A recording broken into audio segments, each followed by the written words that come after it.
نبی کریم صلی اللہ علیہ وسلم نے ارشاد فرمایا کہ میں نے جنت میں جھانک کر کے دیکھا تو دیکھا کہ اس میں غریب لوگ سب ہیں، اور جب جہنم میں جھانک کر کے دیکھا تو فرأیت اکثر اہلھا النساء، میں نے دیکھا کہ عورتیں بھری پڑی ہیں، اکثریت عورتوں کی ہے، لہذا مردوں سے زیادہ عورتوں کو جہنم سے بچنا چاہیے، اس لیے کہ یہ جو ہے پورے فساد کی جڑ ہے، یہ اگر کنٹرول سے باہر ہو جائیں تو سمجھو فساد رکھا ہے جی۔ ان کا سدھرنا معاشرے کا سدھرنا ہے، اس میں کون لوگ ہوں گے اور زیادہ کون لوگ ہوں گے۔ حدیث اس طرح عن ابی ہریرہ رضی اللہ تعالی عنہ عن النبی صلی اللہ علیہ وسلم قال اطلعت فی الجنة فرأیت اکثر اہلها الفقراء واطلعت فی النار فرأیت اکثر اہلها النساء، رواہ البخاری فی کتاب بدء الخلق۔ نبی کریم صلی اللہ علیہ وسلم نے ارشاد فرمایا کہ میں نے جنت میں جھانک کر کے دیکھا تو دیکھا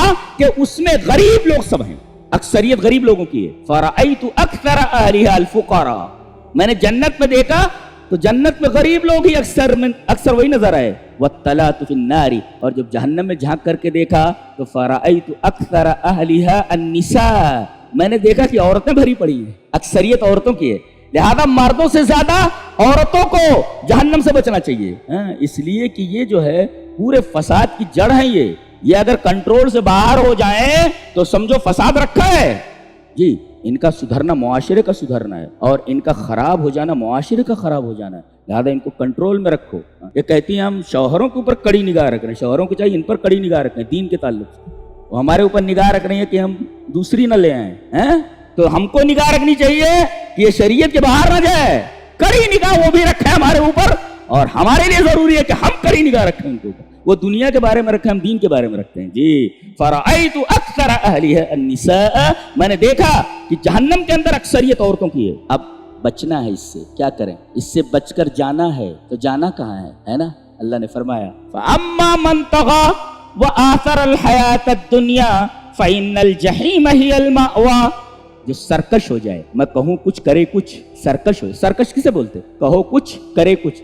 بیوی کو سرکش کب کہا جاتا ہے؟ جب شوہر کہے یہ کر وہ کر۔ ایک عورت کی عادت تھی شوہر کا الٹا کرتی تھی، ایک دفعہ سیلاب آیا اور اس طرف سے اس طرف جانا تھا اس کی، اب عورت پریشان ہے کہ میں اگر بغیر کسی سہارے کے میں اگر داخل ہوتی ہوں ندی میں تو ڈوب جاؤں گی، تو دیکھا کہ ایک بھینس آ رہی ہے، بھینس کی دم پکڑ لیا اس، اب وہ بھینس چلی جا رہی ہے، شوہر نے دیکھا اچھا موقع ہے، کہا کہ پکڑے رہنا تم، اس نے چھوڑ دیا اور ڈوب گئی، اس لیے الٹا کرتی، اس کو کہتے ہیں اس کو کہتے ہیں سرکش ہونا جی۔ فَأَمَّا مَنْ طَغَى، جو سرکش ہو گیا، رب تعالیٰ کہے کچھ اور آدمی کرے کچھ، دیٹ از طغیان۔ فَأَمَّا مَنْ طَغَى، اسی وجہ سے وہ جو پوائنٹ آف ڈینجر ہوتا ہے پانی کے، میں کہتا ہوں پوائنٹ آف ڈینجر ہے، اس کے اوپر پانی گیا تو ڈینجر کی علامت ہے، اس کو طغیان بولتے ہیں۔ اسی وجہ سے لما طغى الماء، جب پانی سرکش ہو گیا، دیکھیں پانی سرکش ہو گیا یعنی اپنی حد سے نکل آیا، چھوڑنا نہیں، چھوڑ دیا اس لیے کہ جو کہتا تھا اس کا الٹا کرتی تھی وہ۔ آپ اس طرح آپ سرکش ہو جائے، رب تعالیٰ کہے کچھ اور ہم کریں کچھ، ہے حضرت طغیان۔ فَأَمَّا مَنْ طَغَى وَآثَرَ الْحَيَاةَ الدُّنْيَا، آدمی جب منمانی کرے گا تو دنیا ہی کو ترجیح دے گا، وہ تو طغیان کا لازمی نتیجہ ہے، وہ کیا ایثار الحیات الدنیا، یہ طغیان کا نتیجہ ہے۔ فَأَمَّا مَنْ طَغَى وَآثَرَ الْحَيَاةَ الدُّنْيَا، اب طغیان کر کے آدمی دنیا کو ترجیح دے رہا ہے، فَإِنَّ الْجَحِيمَ هِيَ الْمَأْوَىٰ، یہ ہے جہنم میں جانے کا سبب، جا۔ وَأَمَّا مَنْ خَافَ مَقَامَ رَبِّهِ وَنَهَى النَّفْسَ عَنِ الْهَوَىٰ فَإِنَّ الْجَنَّةَ هِيَ الْمَأْوَىٰ، جو اللہ کے سامنے کھڑے ہونے سے ڈر گیا کہ رب کے سامنے کھڑے ہونا ہے تو کیا کرے گا؟ وہ جو رب کہے گا وہی کرے گا نا، اس لیے کہ وہ ڈر رہا ہے کہ مجھے رب کے سامنے کھڑا ہونا ہے۔ وَأَمَّا مَنْ خَافَ مَقَامَ رَبِّهِ وَنَهَى النَّفْسَ عَنِ الْهَوَىٰ، ہوا سے اپنے آپ کو روک دیا، یعنی دل جو کہہ رہا ہے اس کے خلاف کرتا ہے جی، رب جو کہہ رہا ہے ویسا ہی کر رہا ہے، دل جو کہہ رہا ہے ویسا نہیں کر رہا ہے، یہ طغیان کا ہے نا، اپوزٹ ہے جی۔ وَأَمَّا مَنْ خَافَ مَقَامَ رَبِّهِ وَنَهَى النَّفْسَ عَنِ الْهَوَىٰ فَإِنَّ الْجَنَّةَ هِيَ الْمَأْوَىٰ، تو جنت میں آپ کیسے جائیں گے اور جہنم میں آدمی کیسے جاتا ہے؟ طغیان سے جاتا ہے جی، اور دنیا کو آخرت پر ترجیح دینے کی وجہ سے جاتا ہے۔ تو اب کیا کریں؟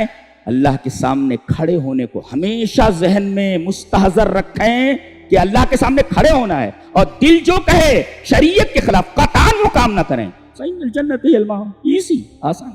اللہ تبارک و تعالیٰ ہمیں نیک عمل اور اچھی سمجھ کی توفیق عطا فرمائے۔ وآخر دعوانا الحمد للہ رب العالمین۔